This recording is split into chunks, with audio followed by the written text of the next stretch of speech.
A minha versão diz: mas eu me lembrarei da aliança que fiz contigo nos dias da tua mocidade, e estabelecerei contigo uma aliança eterna. Então te lembrarás dos teus caminhos e te envergonharás quando receberes as tuas irmãs, tanto as mais velhas como as mais novas, e tas darei por filhas, mas não pela tua aliança. Estabelecerei a minha aliança contigo, e saberás que eu sou o Senhor, para que te lembres e te envergonhes, e nunca mais fale a tua boca soberbamente, por causa do teu opróbrio, quando eu te houver perdoado tudo quanto fizeste, diz o Senhor Deus. Diga amém. Amém. O tema de vocês é um tanto quanto forte quando falamos de sua contextualização. Eu não sei se ao escolher o texto em si, vocês deram uma lida rápida no capítulo inteiro, o que chamamos de contexto anterior ou contexto posterior. É aquilo que está antes ou aquilo que está depois. Nós encontramos um texto muito forte. Ao mesmo tempo, nós precisamos entender que os primeiros capítulos do livro do profeta Ezequiel apresentam os temas principais. E quais são os temas principais? Todos eles estavam girando em torno de mensagens proféticas, vacinando acerca de um castigo, de uma correção de Deus. Deus começou a levantar o profeta Ezequiel e alguns contemporâneos seus para denunciar os pecados cometidos pela nação de Judá, pelos pecados praticados dentro da cidade de Jerusalém. Embora alguns habitantes da cidade estivessem negando a realidade e a verdade das profecias, Deus levanta Ezequiel também para fortalecer o que já estava falando com os seus filhos. Quando nós chegamos a esse texto do capítulo 16, ele é um contraste. É um contraste no que diz respeito à beleza e à feiura ao mesmo tempo. O capítulo é um dos mais lindos de toda a Bíblia Sagrada. Mas eu posso dizer que também o é o oposto. É um dos mais feios de toda a Bíblia Sagrada. Ele é um dos mais bonitos porque retrata o grande e incrível amor de Deus para com o seu povo. E ele é um dos mais feios porque retrata a degradação e a depravação moral do povo de Deus. Eu vou repetir para que vocês entendam que nos capítulos anteriores Deus está advertindo. Deus está falando com o seu povo sobre um castigo iminente, que breve chegaria para corrigi-los. Embora muitos estivessem negando essa correção, que veio em forma de cativeiro, Deus também começa a usar Ezequiel para advertir o povo concernente às suas práticas pecaminosas. E o capítulo 16, reforçando o que ora já falei, é lindo, porque retrata como Deus não se cansa em amar aqueles que são seus, e em detrimento dos pecados do seu povo, Ele se esforça em resgatá-los sempre para a sua presença.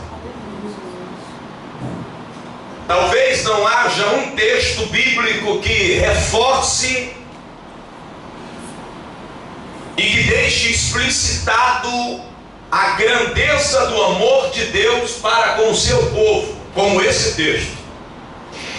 Mas também não há um texto tão forte e feio que retrate a depravação do povo de Deus e a degradação do povo de Deus como esse texto. Deus vai usar uma figura ilustrativa de um casamento para retratar o relacionamento dele com o seu povo, para retratar o próprio Deus como marido e o povo de Deus, a cidade de Jerusalém, como a sua esposa.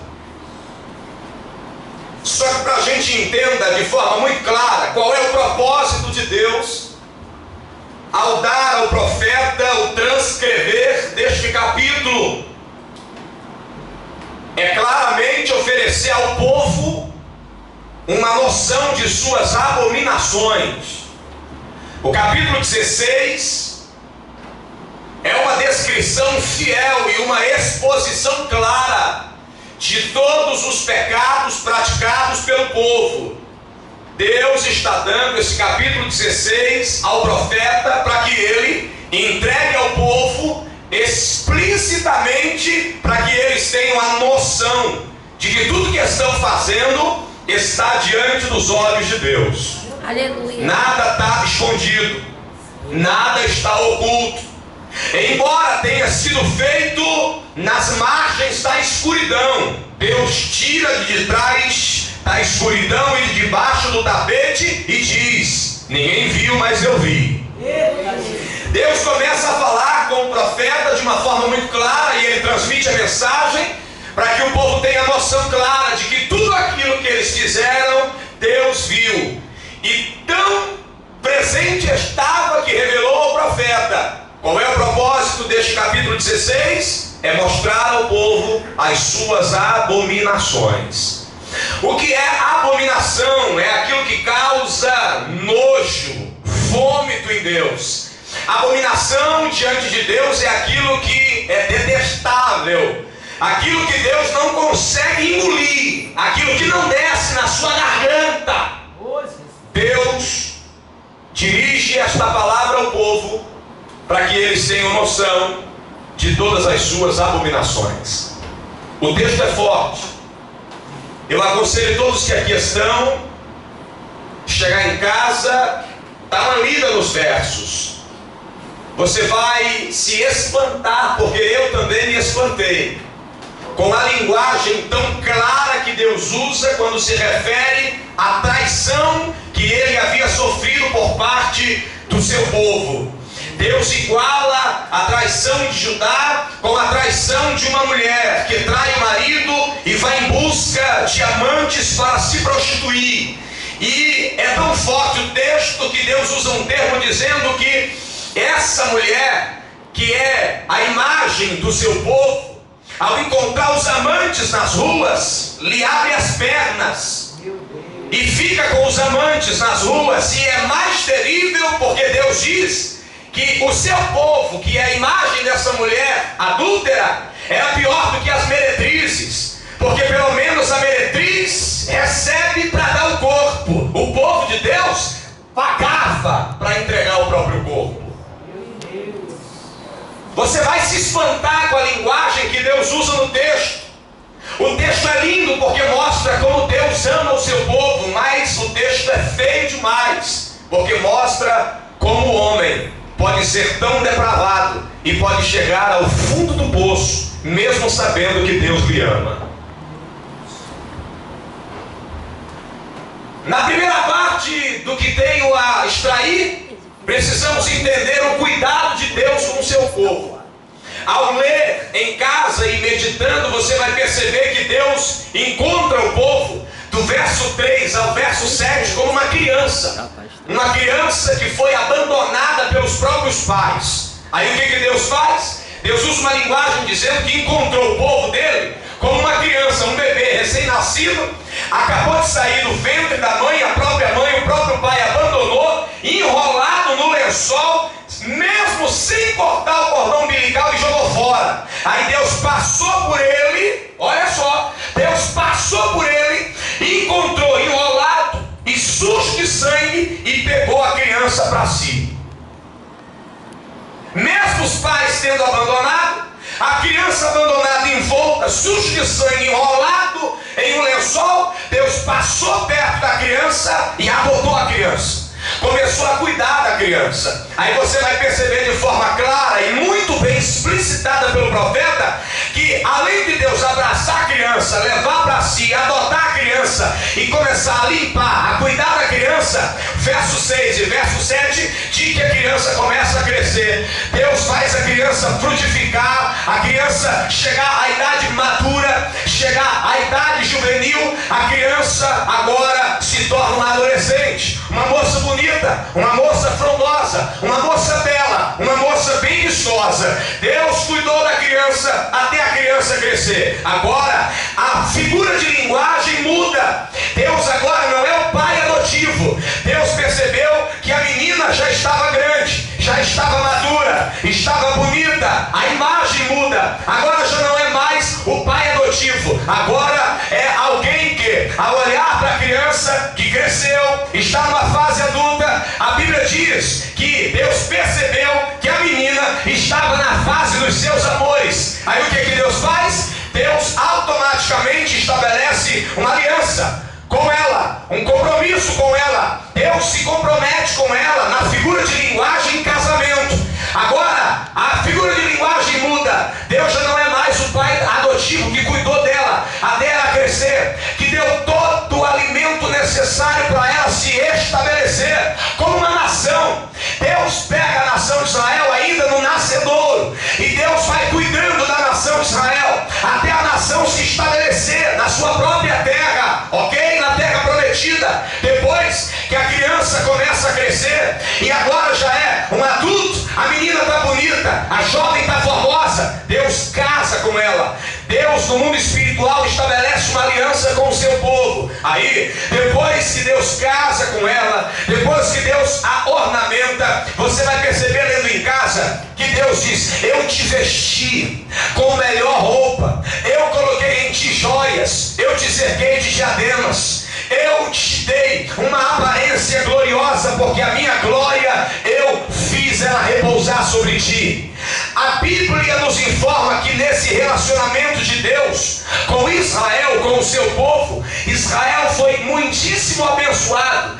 Deus cercou Israel de uma beleza esplendorosa que as outras nações perceberam isso. As outras nações começaram a perceber a riqueza, a prosperidade, a bênção que Deus havia dispensado sobre a nação de Israel. Porém, o texto vai dizer mais à frente que esse povo, Jerusalém, que é a representação do povo de Deus, Judá, o povo começou a se desviar, começou a se afastar da presença do Senhor, começou a se prostituir. E essa prostituição, na linguagem figurada do texto, está se referindo à idolatria, porque a traição conjugal no texto é a exemplificação do abandonar que o povo fez a Deus e ir atrás de outros deuses. Para Deus, na linguagem espiritual, ir atrás de amantes, ir atrás de outros homens, estando casada com ele, é a mesma coisa que abandonar o seu altar e ir ao altar de deuses estranhos. É a mesma coisa. A traição aqui, a infidelidade conjugal, na figura de linguagem, é a representação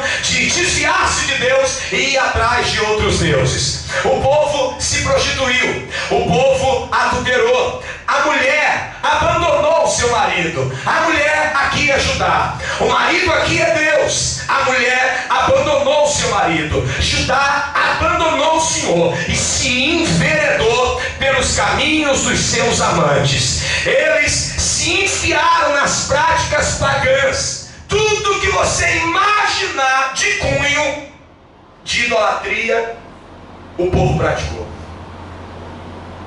Além de se contaminarem com a idolatria e com o servir a outros deuses, no texto você verá que eles levantaram autos de prostituições, que eram na verdade uma espécie de culto ao ar livre com sexo explícito.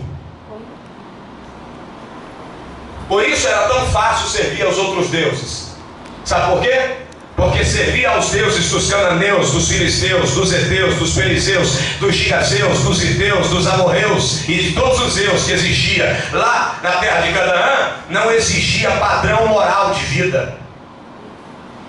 Enquanto esses homens na terra de Canaã e em Babilônia e no Egito e na Assíria serviam os seus deuses, a história nos diz que existiam prostitutas cultuais, mulheres que no meio do culto ofereciam seu corpo, e eles podiam ao mesmo tempo fazer o culto aos deuses e se prostituir fazendo sexo livre. Por isso que era tão difícil servir a Deus, porque o Deus de Israel, quando faz uma aliança com Israel, ele exige exclusividade. Ele exige algo que nenhum Deus da Mesopotâmia antiga exigiu: sede santo, como eu, vosso Senhor, sou santo, e sede santo em toda a vossa maneira de viver. É por isso que o povo, hora e meia, caía. Por quê? Porque olhando para a cultura dos outros deuses, das outras religiões, eles lá fora tinham deuses e podiam fazer de tudo que dava na cabeça. Mas o Deus daqui de dentro tem muita restrição. Eita! Aleluia, Jesus. Aí eles entravam em parafusos. Ué, se é religião por religião, eles lá fora têm religião, e lá eles fazem o que quer. Por que os deuses deles lá fora não restringe tanto, e o meu restringe quase tudo? Simples. Porque os deuses de lá não têm a metade para lidar do Deus que está aqui. Glória a Deus, aleluia. Aleluia. Eles foram infiéis, se prostituíram com a idolatria. E uma questão forte do texto, e lindo, é que mesmo com todas as suas prostituições e infidelidade, com todos os seus desvios morais, éticos, espirituais, Deus ainda os amava de forma ardente. O que seria de nós se não fosse esse amor? O que seria de nós se não fosse esse amor? Abro um precedente, um parênteses para dizer a todos nós que estamos aqui: nós existimos e subsistimos por causa do grande e incrível amor de Deus por nós. Se Deus não nos amasse, Ele não teria provido um meio de salvação e de libertação para as nossas vidas. A morte de Jesus no Calvário é a maior prova desse amor. Por quê? Porque Ele deu o seu único filho, para que por meio da morte do seu único filho, esta morte pudesse gerar para Deus uma imensidão de filhos. Deus te ama de forma incomensurável. Deus nos ama de forma inatingível pela mente humana. Deus nos ama de uma forma incondicional. Aí entro no texto de vocês para essa noite. Ele diz algo lindo: mas eu me lembrarei da aliança que fiz contigo no dia da tua mocidade. Ele não disse: eu me lembrarei da aliança que tu fez comigo. Ele disse: eu me lembrarei da aliança que eu fiz com você. Malaito caparagaios. Aliança é pacto, aliança é acordo, aliança é ajuste, aliança é concerto entre duas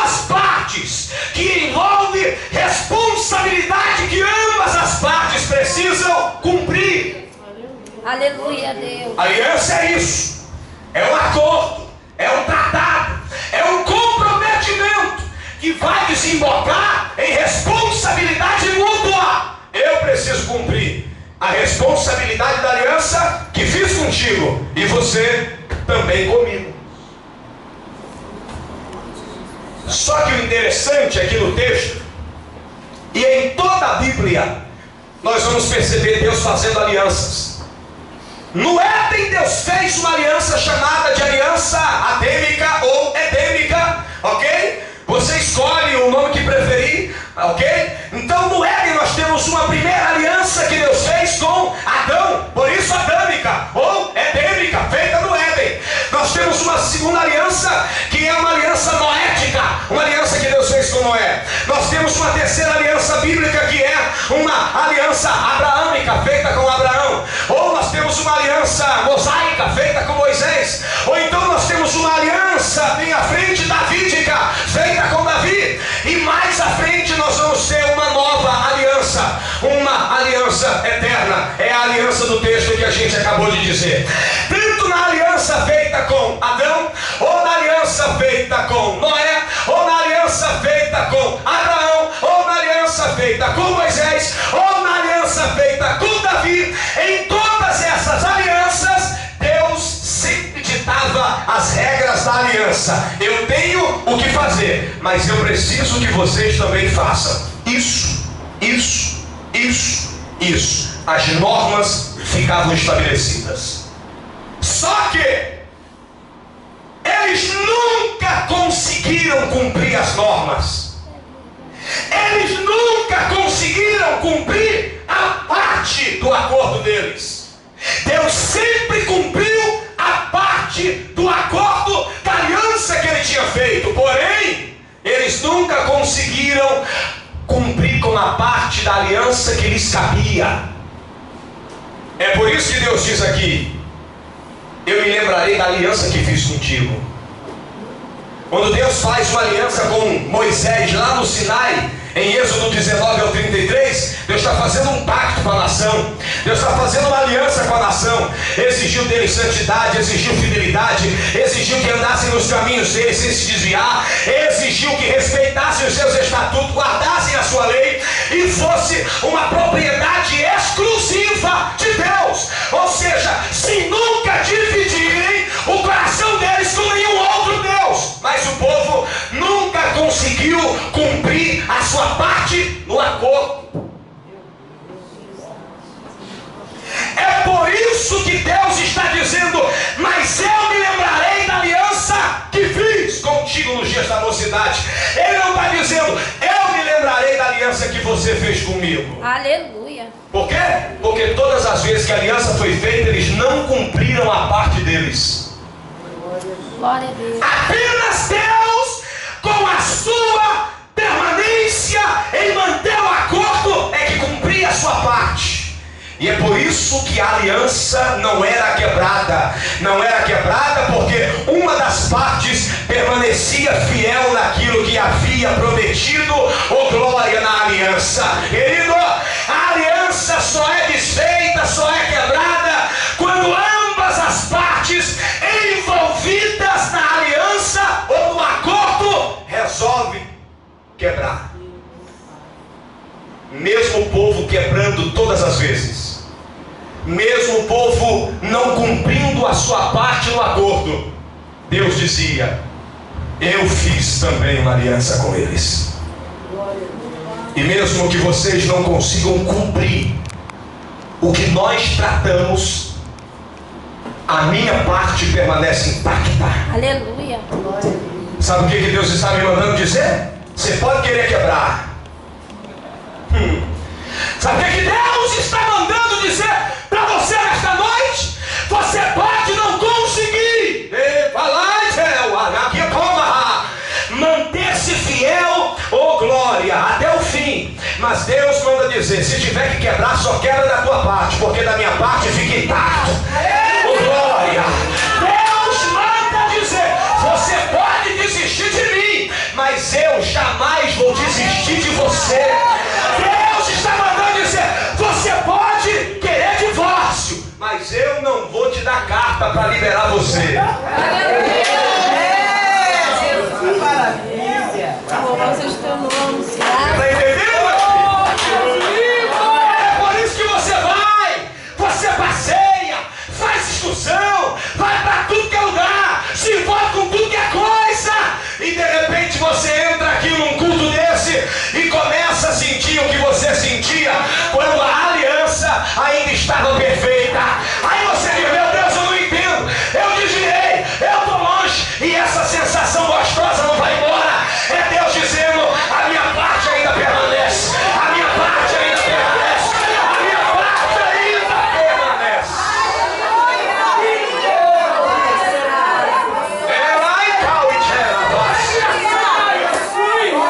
Eu vim aqui dizer a você nesta noite: não interessa o que você fez, não interessa por onde você andou, não interessa aonde você botou o pé, não interessa se você está com lobo até a testa. O sangue carmesim vertido na cruz do Calvário é capaz de te limpar de novo, é capaz de te trazer de novo. Deus não desiste de você. Obrigado, Jesus. E o interessante, para eu começar a fechar o sermão da noite, é que quando ele diz que vai lembrar da aliança que tinha feito, ele diz: e contigo farei uma aliança eterna, uma aliança perpétua. Ele está dizendo uma aliança inquebrável. Porque até aqui, até agora, para essa aliança ficar de pé, uma das partes precisava estar de pé.